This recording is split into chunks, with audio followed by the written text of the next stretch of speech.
tagal kanina pa ako nag-antay dito. Gina!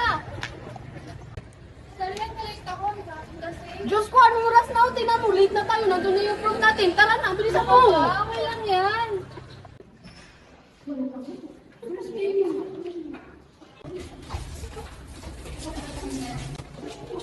So for today, I would like to announce na din tayo magkaklase.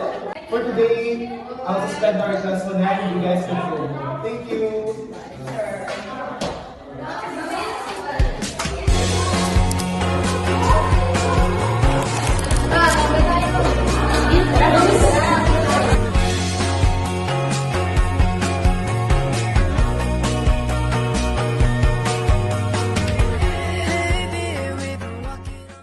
Ala, malapit na pala tayong graduate, no?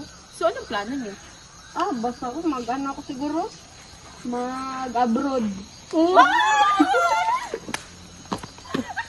Inis, eh. Saan? Sa ano siguro, mga kuliya,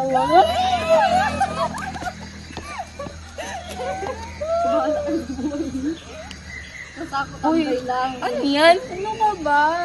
Alam mo naman si Chase, mahal na mahal ako. Alam mo, ano na lang, papakatalang mo na yan eh. Yasan ka talaga, B. Uy! Ay! Alam ko yung love ko, girl. Malalaman mo yan. Basta ako, career mo na. Pupunta pa kami ng Singapore.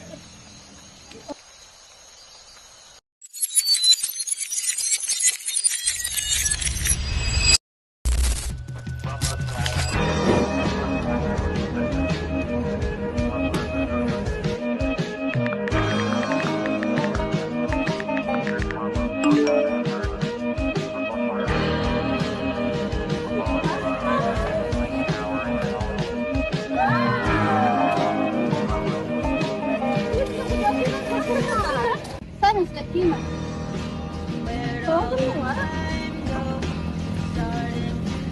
Hello? Gina? Yeah, Asa na we're kayo? at the parking lot. Okay. Nasa parking papunta. lot na kayo? Sige. Nag-antay ko dito. Bye. Oh, ayun na sila.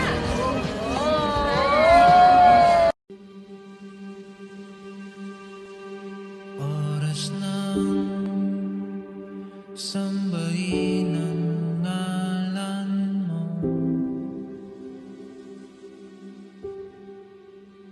Para mabuhay ako. Hey guys, kamusta na kayo? Okay naman. Ito, cash. Sana Yabang na. Ako lang to. Oh my God. Kamusta man mo, Ford? Ako? So, okay lang. Nasa Singapore na. Grabe na yan. Parang kulang tayo. Nasa si Lena din na naman. Lena? Ay, sorry iba na kasi ang accent ng girlish na ito. Wow! Late na naman ba yan? Diyos ko naman. Ano nga saan mo? Lagi na lang talaga. Wait lang, may naiwan ako sa car natin. Ano ba yan? Sige na.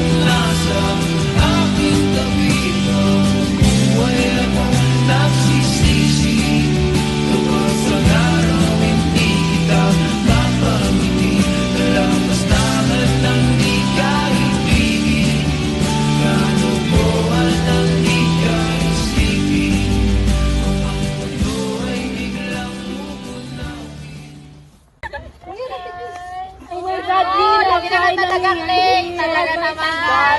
Late ka na naman, B. Oh, hi, Lena. How's your work? How's your life? Ito, okay naman. About sa life ko, alam mo naman, di ba, nag-break kami ng faith. So, may realization din naman ako doon. I found someone new, pero talaga siya nag-40. I guess di pa talaga ako ready sa kanya. How about you guys? Okay lang. Okay naman, masaya. Face? Ina, excuse me. Tatabihan ko lang ang aking base.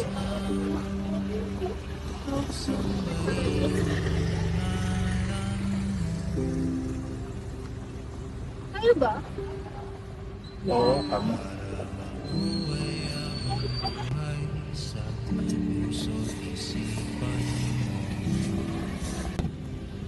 Anong nangyayari? Tanong mo na lang. Ina, kayo? Born day. Okay. Mag-drop.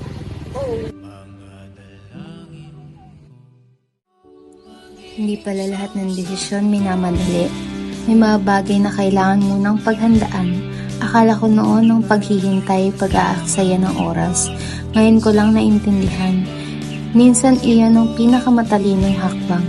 Sa loob ng 20 years, natutunan ko na ang tamang pagpili ay hindi kung ano ang gusto mo ngayon, kundi kung ano ang kaya mong panindigan sa huli. Sa buhay, parang desisyon sa negosyo. Kapag handa ka, mas buo ang balik. At kapag hindi, kahit gaano mo kamahal, hindi pa rin style.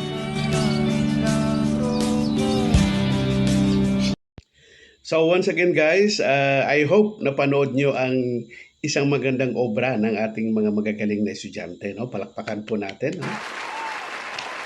Again, they have shown us another perspective of the phrase entrepreneurial mindset. No?